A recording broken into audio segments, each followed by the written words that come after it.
What is going on, Junkie Nation? Gorgeous George and Goes catching up with Dan Ige, who's coming off a big win at UFC 314 against Shawn Woodson. Dan, what a fight, man. You really had to figure out some puzzles. First of all, dude's height and length, and then he's throwing at you. But it looked like you really stuck to whatever game plan you had, and you weren't thrown off by whatever he was presenting that night. And that paid off in the end, just For sure. sticking to what you did.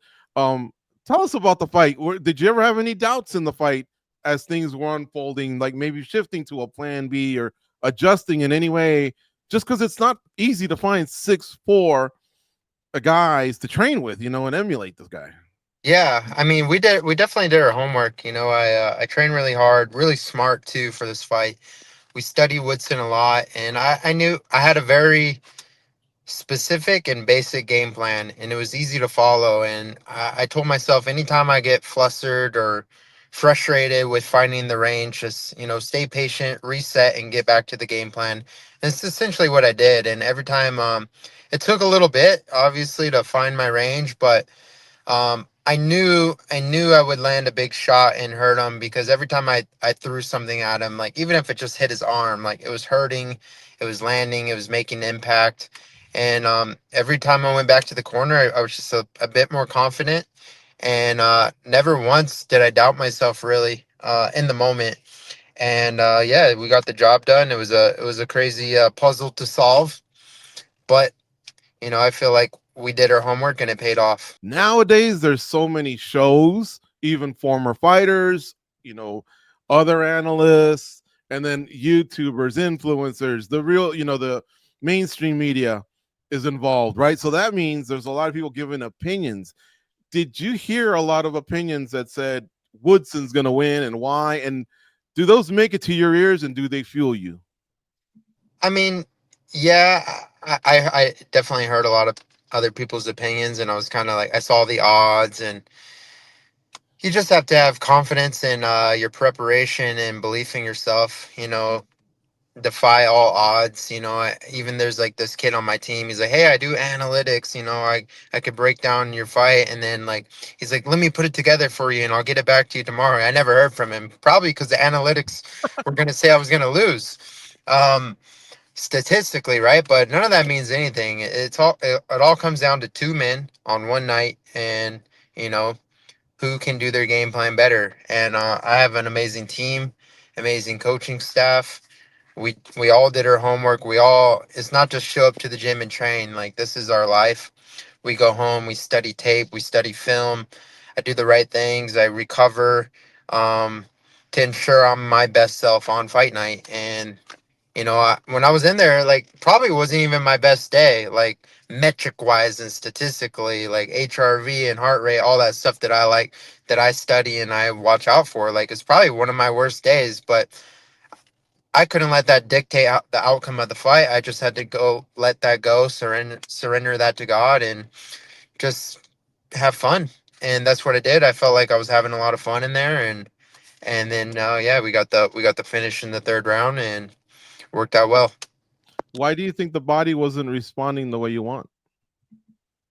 I think it's hard to pinpoint it to one thing, but I think obviously the stress of a fight, cutting weight, change of diet on fight week, a lot of that stuff like kind of goes into like there's a lot of change that happens right before a fight. And most of that obviously is due to cutting weight. And I'm sure everyone has to experience it in some way. I'm just kind of hyper focused on like I'm so fascinated by um all that technology and science and metrics, and I turn them off fight week. I don't look at them because I don't want to wake up on fight day and it says you're a POS today, you shouldn't do anything, and then what am I supposed to do? So I hide the metrics, but I wear my devices so I can go back and look. And yeah, like in a 3 month preparation, fight day was my absolute worst day, but it didn't show. I went out there and still performed and still felt good. See, I thought maybe you were fighting, and then all of a sudden you looked and you're like, wait a minute, is that Tuna Soriano? Because I think there's a rule. You guys aren't supposed to watch each other's fights or something like that, right? Nah, I don't. Yeah, I mean, he's more superstitious than I am, but I like to challenge and test superstitions. So I was hoping that he showed up. So he could be front row with a big "Go Dan Ige" sign, and it wouldn't mess you up. No, Oh, he's the one that gets messed up if you go then, because I I've think heard that. he might be, but I bet And you're his I've homie been from to high some fights school. he's won. So Well, I'm not talking about Hawaii in the streets, Dan. No, I'm talking about MMA. yeah, Um. MMA. Oh, okay, yeah, yeah. No, I'm joking, obviously.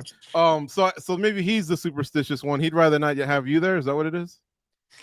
I think he's grown and evolved over time, but originally, yes.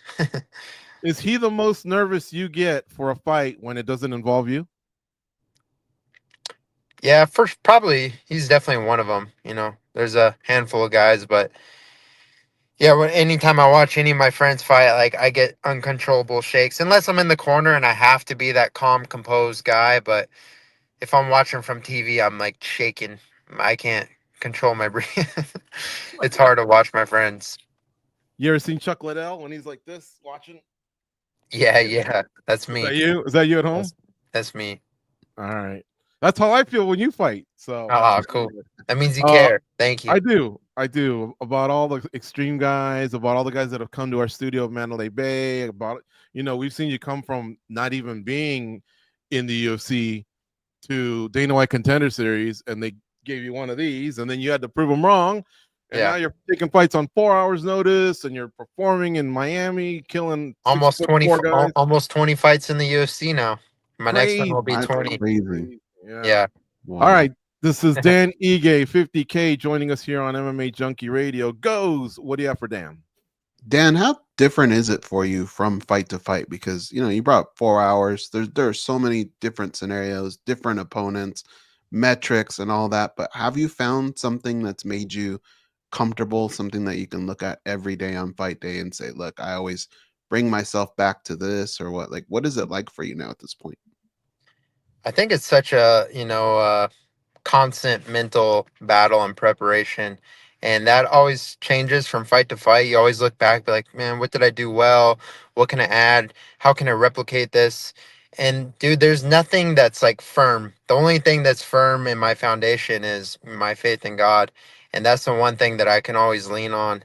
Everything else is just so like, I can't ever, I don't know what's gonna happen tomorrow, dude. I don't know what's gonna happen today. There's a lot of things that are beyond my control, and the one thing I do have is my faith in God, and leaning on my rock, and then just focus on what the things I can control is every step I take. Putting on my socks, working, working to my best ability, giving my best effort in each practice, going home, doing all my recovery, my eating. I'm always evolving there and like trying to find little ways to tweak and get better, but there's no stability in this. There's nothing that's like you can't replicate. You can't I've learned the hard way, obviously. I've gone through so many peaks and valleys in this fight game, and basically I'm just experimenting on myself and trying to find, trying to always be my best self. And a couple Saturdays ago, that was it. I found it, and now it's just finding it the next time. And we'll see where we'll see where I'm at. But I'm always trying to evolve in some way, but it's never. There's no constant. There's no. It's hard to explain. I'm tripping out right now on this close to 20 fights because I remember a conversation we had with Brad Tavares one time, and he came off the reality show. But after a while, he stopped being young Brad Tavares that's from The Ultimate Fighter. After a while, that kind of goes away. And we asked him, do you remember the moment when that sort of happened? So I guess my question for you, it seems like this has come a lot faster for you. How do you feel like amongst the veterans of the UFC when you're back there? Do you remember that switch now where you're no longer young Dan Ige, getting his feet wet? Now you're an established veteran? Yeah, and some, I look at it. I look at the guys I face. I look at my record. Um, I have a ton of experience, and to be honest, I feel like I'm a little bit of a late bloomer. Like I feel like now I'm stepping in. Even Dean Thomas, he's like, man, I really feel like these are going to be your glory years. You're stepping into your big boy shoes. And like, I'm 33 right now, 33, 34, 35, 36. I think these are going to be my best years, these next 4 years, to where I'm just much more poised. I'm much more confident. I'm not trying to please people, like people please. Um, I'm not doing this for anyone else. I know what I stand for. I know, I'm not doing this for anyone else except for me, and to prove to myself and again see how good I can see how far I can go. And those little small steps and small achievements will hopefully lead to bigger and bigger ones, and then hopefully I can be an inspiration to the next generation to come. Like, look at this guy. He went up, he got kicked down, climbed back up, got kicked down, climbed back up, fell again, climbed back up, fell again. And that's it, man. It's just a constant climb. Obviously, I still have a goal to win a title, but it's not the only thing I'm holding on to. Like, it's just one fight at a time. Um and just trying to outperform myself and constant. And I do feel like I'm still getting better. I don't in every aspect, technically, physically, mentally, um, strategically, in every area. And I'm just becoming a smarter, better fighter over time. And I'm a hard out for any fighter on the roster. I'm not a. I would just say, yeah, I don't know. That's kind of what I feel about myself. Do you ever watch pro wrestling? Not as much anymore. I used to growing up. Do you know what the Money in the Bank briefcase is? Explain it to me. All right, there's a match where the winner gets this briefcase and they can cash it in for a title match whenever they want, right? And it always happens unexpectedly. I feel like you got one of those when you did the UFC there, the little favor of 4 hours. Maybe not for a title match, but maybe a location, a fight or something like that. What's in your Money in the Bank briefcase and when do you feel like you can use that? Um, Shit, I don't know. It's like it all. Right now, there's nothing I would honestly use it for. It would just have. It's just one of those things, like time and a place. Person, I don't really know. Um, my biggest thing is like, I mean, I'm pretty humble too. I just want opportunity. As long as I have opportunity.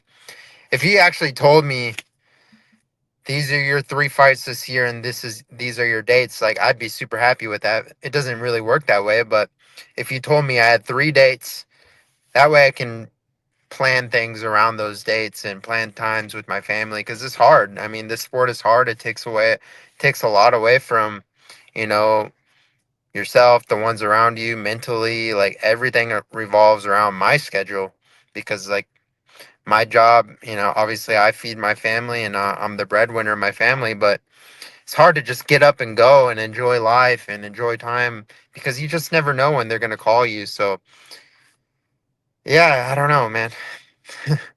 Dan, this can be a very frustrating sport emotionally for fighters. If you can remember, what was your best camp where you lost the fight, and what was your worst camp where you won the fight? Uh, the worst camp was probably when I fought Edson Barboza. I didn't really have a camp. I was on the couch. I was probably 170 plus pounds, doing nothing. It's COVID, right? Lockdown. I haven't been in the gym because everything's shut down. And then it's probably been a month I haven't been in the gym. I had a gym at my house. Maybe I was lifting some weights or whatnot, but essentially doing nothing. And then Dana came out, said they're gonna start doing fights. Who wants to fight? And I was like, sure, I'll fight. I want to fight. Screw it. What do I have? The world's gonna end. What do I have to lose? And they're like, okay, Edson Barboza in 2.5 weeks. And I'm like, and I look at his social media. He's been trying to get a fight since like December. It's April now, and he's like super jacked and shredded. I'm like, oh my god, I gotta fight this guy. So I had like 2 weeks to prepare. I had no sparring. Um, and then I went in, I won. It was just a crazy, just let your instincts take over. And I didn't even like, I probably wasn't in the best shape. Um, But I mean, you can do something hard for 15 minutes. And then obviously I've had camps where the Mozart fight, I had 17 weeks to prepare. And I mean, how much, I mean, that's a ton of time, right? To think about, I mean, train for one guy. I went to Colorado. I trained with the Russians. I came back to Vegas, still had 12 weeks. So we hit every note, but then I mentally burnt out and had a bad performance in the fight. And um, credit to him, he's really good too, but it was, I think I could have done better. Wow, thanks for sharing that. That's interesting. I'm trying to remember all those, and you really took me back to 2020 when we were all locked up, like you said. Yeah. And that's interesting. You won a split decision against Edson, I remember. Yeah. Dan, do you still self-manage? Yes.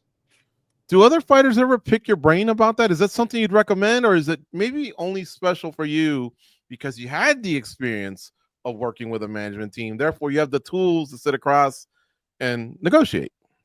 It's definitely not for everyone. I think there are a lot of fighters who could manage themselves, but a good majority of fighters probably need a manager, just given their how they are as a person. Or it's not an easy job, and it's hard to separate business and feelings. And especially when I have to deal with the matchmakers or the company, and not let my feelings get involved and understand the business.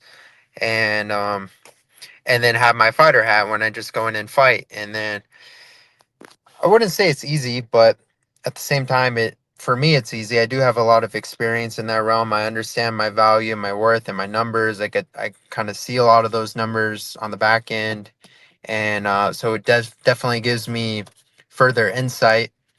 But then again, it's like I think it's good for certain fighters to have managers, and just all they have to do is worry about fighting. They don't have to worry about anything else, and because it's just extra stress. And but some could handle it for sure. Mm-hmm. Your next fight, Eric Nixick shared with us that you guys were making a move on maybe Patricio Pitbull. Looked like you guys had an exchange on social media, a respectful one. He's interested. Tell us, has that picked up any momentum, or have you pivoted in another direction? We're just I'm not solely stuck on it. There hasn't really been. I mean, there's interest from the company, from the matchmakers. There's just no date. I don't know if it actually happens. There's been no further conversations about it. There were some other featherweight fights the other night. Unama got a win over Giga. He's now kind of in the conversation. It was the law. There's a lot of guys that could fight, so I'm not stuck in waiting on one guy. Again, like I said, if I just have an opportunity and a date and a location, I'd be happy. Um, I like the Pitbull fight. Obviously, it's a risk. There's no number next to his name, but he's a legend of the sport, one of the pound for pound best, in my opinion. And it would just be a great challenge for me to go test myself against a vet like that, and a huge win in my resume. So we'll see what happens. Like I said, I'm just kind of healing up, training, waiting, and he had talked about June 29th. I'm cool with that. If it's later, I'm cool with that too. So we'll see what happens. I definitely want to try to get another fight this summer, though. Do you like the fresh matchups, or would you want to get a lick back from someone that hung an L on you in the past? I wouldn't mind that either, like an Emmett or someone that was like a good close fight, exciting. It was in I a was thinking dark of, I time. was thinking of that one too. Yeah. Yeah, when I fought him, I was just kind of in a dark time in my life too, and I was just like, for me, when I think back to that fight, I was just like very numb, and depressed in my. I don't know if you call it depression. I was just numb to my feelings, and um, I'd like to go back and fight that one again. And just nothing against him. I like Emmett. Anytime he's at the PI, I always say what's up to him, shake his hand, talk, ask how he's doing, ask how his health and family is. But yeah, he has a win over me, and I'd like to get it back. Same with like Murphy, but I don't think that's gonna happen anytime soon. But I'd like to get that one back as well. And but again, I'm not hung up on these losses. I just know I can beat the guys who have beaten me. Okay, here's a crazy one. We'll close with this. If Yair can't get his title fight, would you fight him in Mexico? Would you want to be the away game in a big arena in another country that obviously will pop really hard for him, even though you probably have fans worldwide because you've been around for such a long time. You've been Johnny on the spot doing things, and obviously you're an exciting fighter. When number one, I don't even know when Mexico is, but September 14. Okay, September. So my original plan was get 3 wins and then start talking about names, rankings, whatever, all this. We got the Woodson win. So my goal is to get 2 more. It doesn't matter who. If Yair was offered to me, I would absolutely take that fight. Would love that fight. He's a legend as well. Very good fighter. But according to my plan, I just want to get 3 wins, and it doesn't really matter who, to start talking about these bigger contender matchups, because I want to make another run at this, but I want to do it right, and I want to get some momentum and get some heat behind my name. And I don't want to just do that off one win, one big win. I want to get 2, 3, 4, 5 big wins and then, get that belt. But again, if the fight was offered to me, if I got an email from Sean Shelby saying this is the fight, that's the fight. Okay. I lied and I got one more. Are we okay on time? It's real quick. Yeah, you're good. You sure? Because I know you said you had a busy schedule. So No, I'm all right. Eric Nixick once did your strength and conditioning as part of a camp. Very admirable for a coach to get in there and feel what you're feeling. I'm wondering, have you ever done one of those training sessions of the Navy SEALs that your dad's done? So, I mean, if you're talking about like buds, no. My dad used to take me to work all the time. He was a buds instructor at one point, so I literally got to like watch him hammer these dudes. Doing PT all day in the night, soaking wet on the beach in the cold. I've You never saw that, done it. huh? I've Oh, never wow. done it. But shit, I mean, just to Would you? mentally challenge. I would. More of like just a mental challenge, not to be a Navy SEAL or anything, but to go through the process, and also being my dad's son, like I'd have to do it. I couldn't quit. So it would be cool to do. I think you should, man. One up Eric Nixick for doing yours. Now you're doing your dad's. Shit. I'll be like Adesanya and Goggins. He's throwing Yeah. up and all that. Yeah, that's nuts, man. All right. Thanks for the time. Congrats on the fight versus Woodson. I hope you get whatever assignment appeals to you next. Yeah, thank you. Sean Shelby, come on, man. Do my man right. He is approaching 20 fights. He's paid his dues. Give him a big name. I think it's the 28th, not the 28th, but I like that at T-Mobile, man. Yeah. Keep it close to home. You deserve it. Thank you. Thanks for the time Appreciate today. you, brothers. Thank you, guys.